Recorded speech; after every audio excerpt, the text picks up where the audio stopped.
تو آپ نے فرمایا تسبحون و تکبرون و تحمدون دبر کل صلاۃ ثلاث و ثلاثین مرہ، ہر فرض نماز کے پیچھے، بعض روایت میں مکتوبہ ہے ہر فرض نماز کے بعد، اور یہ سلام کے بعد 33 مرتبہ سبحان اللہ، 33 مرتبہ اللہ اکبر، اور 33 مرتبہ الحمدللہ۔ تسبحون تسبیح کہو سبحان اللہ، تکبرون اللہ اکبر، و تحمدون الحمدللہ، دبر کل صلاۃ مکتوبہ، فرض نماز کے بعد ثلاث و ثلاثین مرہ، 33 مرتبہ۔ یہ وظیفہ بڑا زبردست ہے۔ اب ابو صالح کہتے ہیں،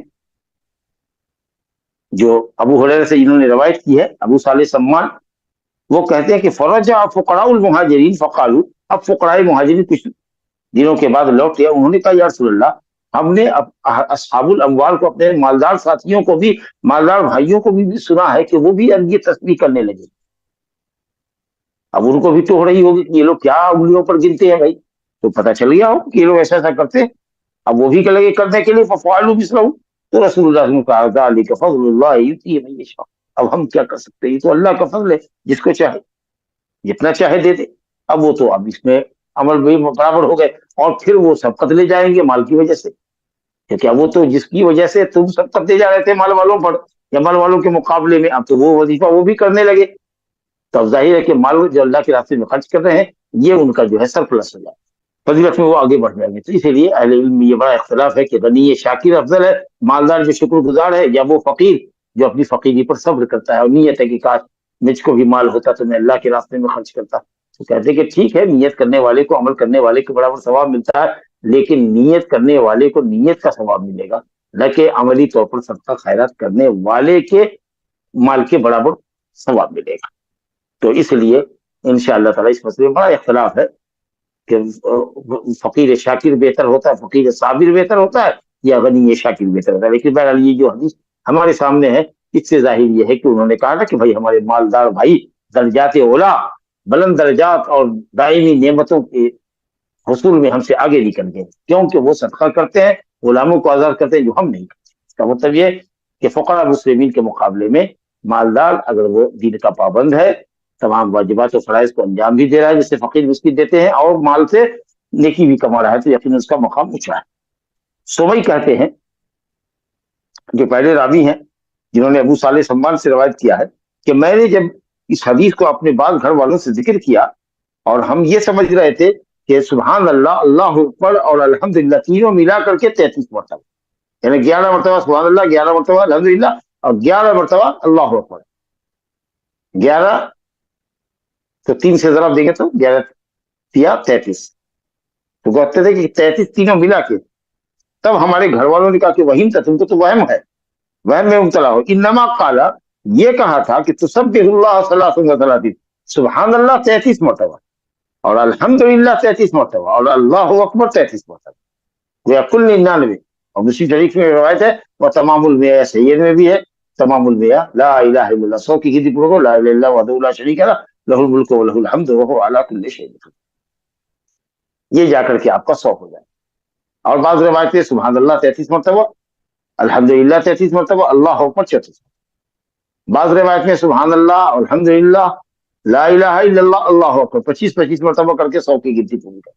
کئی طریقے سے وظیفہ آیا ہے، مختلف اوقات میں مختلف وظیفے پر عمل کرنا چاہیے تاکہ 100 کی گنتی بھی ہو جائے، اور الحمدللہ۔ اچھا، بعض روایت میں 10 مرتبہ 30 مرتبہ کر لو سبحان اللہ الحمدللہ اللہ اکبر، 10 مرتبہ تو 30 مرتبہ کا بھی ذکر ہے۔ تو کہتے ہیں فرجعت الی ابی صالح سمی، کہتے ہیں کہ جب میں نے یہ سنا اپنے گھر والوں سے، انہوں نے میری اصلاح کر دی کہ 33 مرتبہ کل نہیں، تینوں الفاظ ملا کر کے 33 مرتبہ نہیں بلکہ 99 مرتبہ۔ تو جب میں نے ابو صالح سے کہا تو کہا کہ ہاں بالکل ٹھیک کہا، اللہ اکبر و سبحان اللہ والحمدللہ، اس طرح اگر گنو اللہ اکبر و سبحان اللہ والحمدللہ، یا سبحان اللہ والحمدللہ واللہ اکبر، سبحان اللہ والحمدللہ واللہ اکبر، سبحان اللہ والحمدللہ واللہ اکبر، اس طریقے سے 33 مرتبہ اور کرو گے تو تینوں کلمے اگر 33 مرتبہ بولتے ہو تو آٹومیٹکلی 99 ہو گیا، 99 ہو جائے گا۔ اور 100 مرتبہ اللہ اکبر، لا الہ الا اللہ وحدہ لا شریک لہ، لہ الملک ولہ الحمد وہو علی کل شیء قدیر۔ ھذا وباللہ توفیق، صلی اللہ علی نبینا محمد وعلی آلہ وصحبہ اجمعین۔ جزاک اللہ خیر شیخ۔ وإياكم، لا إله إلا الله۔ السلام علیکم شیخ. فرض نماز کے بعد عموماً دعا کرتے ہیں، کیا یہ ثابت نہیں ہے؟ نہیں، ثابت نہیں، نہ اجتماعی طور پر نہ انفرادی طور پر. لیکن کبھی کبھار اگر آدمی انفرادی طور پر مانگ رہے تو کوئی حرج نہیں، لیکن اجتماعی طور پر ہاتھ اٹھا کر کے ثابت نہیں ہے انشاءاللہ. اس لیے یہ بدعات ہے صلاۃ. السلام علیکم، سجدے میں دونوں پیر کو ملانا ضروری ہے کیا؟ ضروری نہیں ہے، ملا لیں یا قریب قریب رکھے، زیادہ پھیلا کے نہ رکھے تاکہ تستر ہو، پردہ پوشی ہو. شیخ، خوشخبری ملنے کے بنا پر سجدہ شکر کرنا ہے تو کیا باوضو ہونا ضروری ہے؟ اور نہیں ہے، نہیں ہے، باوضو ہونا ضروری نہیں. سجدے شکر میں تسبیح سبحان ربی الاعلی ہی کہے. یہ سجدے کا وہی وظیفہ ہے، لیکن اگر اس کے علاوہ کوئی حمد و شکر کے کلمات اگر کچھ کہے تو کوئی حرج نہیں. تراویح اور تہجد کا فرق جماعت میں پڑھنے کے وجہ سے ہی جماعت میں پڑھنے کی وجہ سے ہو تو کیا یہ اوکے ہے؟ یہ تراویح وہی ہوتی ہے جو آدمی جماعت سے پڑھتا ہے. تنہا اگر پڑھے آخری رات میں پڑھے تو اس کو قیام اللیل کہیں گے. وطر کی قضا فجر کے بعد کرنے پر کیا ایک کے بجائے 2 رکعت ادا کرنی ہوگی یا 3 کے بجائے 4؟ جی کہہ چکا ہوں، جواب میں آ چکا ہے کہ دن میں اگر اس کی قضا کرتے ہیں یا اپنے وظیفے کو کرتے ہیں تو اس کو جس عدد سے ختم کرنا پڑے گا. 3 کرتے تھے تو 4 کرنا ہوگا، اور دو سلام سے 2 رکعت پر سلام پڑھیں. جی جی شیخ، کیونکہ اس بات اصل الوطر کا وقت ختم ہو گیا ہے، وطر آپ کی ختم ہو گئی، ساقط ہو گئی آپ. لیکن آپ اپنے وظیفے کو دن میں پورا کر رہے ہیں رات کا، تو آپ کو عدد طاق نہیں رکھنا ہوگا بلکہ جست کرنا پڑے گا. لا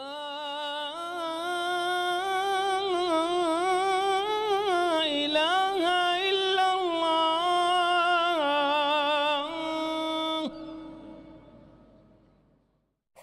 قل هل يستوي الذين يعلمون والذين لا